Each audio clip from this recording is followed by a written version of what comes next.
الشبا کو بچپن سے خواب زیادہ آتے تھے، لیکن ایک رات اس نے پہلا عجیب خواب دیکھا جس میں وہ اسکول کے کوریڈور میں چل رہی ہوتی ہے اور اس کا پین زمین پر گر جاتا ہے۔ وہ جھک کر اٹھاتی ہے اور سامنے دیکھتی ہے کہ دیوار کی گھڑی 10:12 دکھا رہی ہے۔ بس اتنا ہی۔ صبح جب وہ اسکول جاتی ہے تو بالکل وہی ہوتا ہے۔ اس کا پین گرتا ہے، وہ اٹھاتی ہے اور گھڑی میں 10:12 ہوتے ہیں۔ اسے تھوڑا عجیب لگتا ہے مگر وہ اگنور کر دیتی ہے۔ دوسری رات خواب تھوڑا کریپی ہوتا ہے۔ وہ اپنے گھر کی چھت پر کھڑی ہوتی ہے اور سامنے والی بلڈنگ کی چھت پر ایک لڑکی سفید کپڑوں میں کھڑی اسے دور سے دیکھ رہی ہوتی ہے۔ اس لڑکی کا چہرہ کلیئر نہیں ہوتا، بس اس کی آنکھیں چمک رہی ہوتی ہیں۔ پھر وہ دھیرے سے اپنا ہاتھ اٹھا کر الشبا کی طرف اشارہ کرتی ہے اور ہوا تیز ہو جاتی ہے۔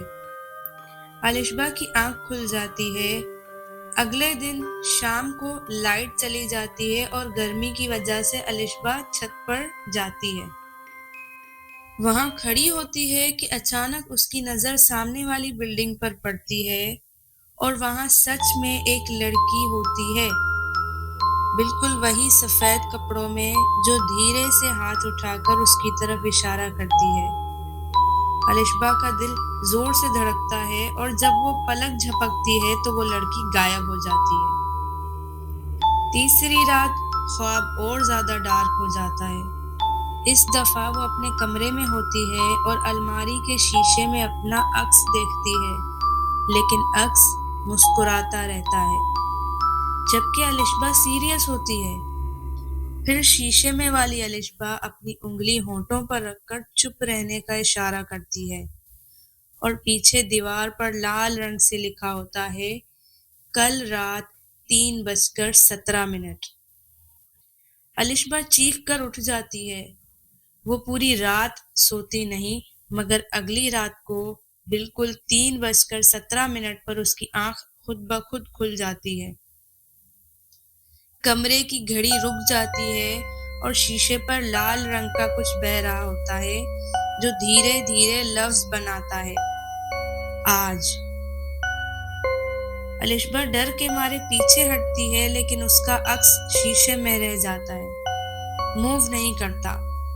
اریبہ ڈر کر بے ہوش ہو جاتی ہے اور اسے صبح ہوش آتا ہے۔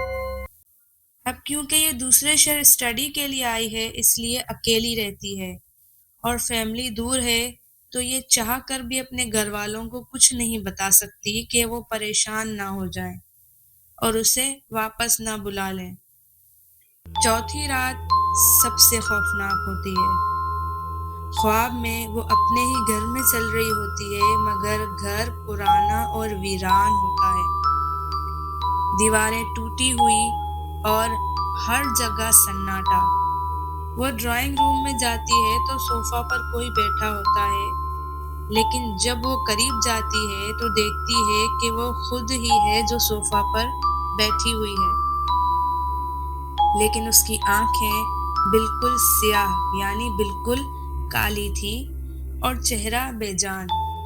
وہ دھیرے سے کہتی ہے، ہر خواب ریہرسل تھا، اصل وقت اب ہے۔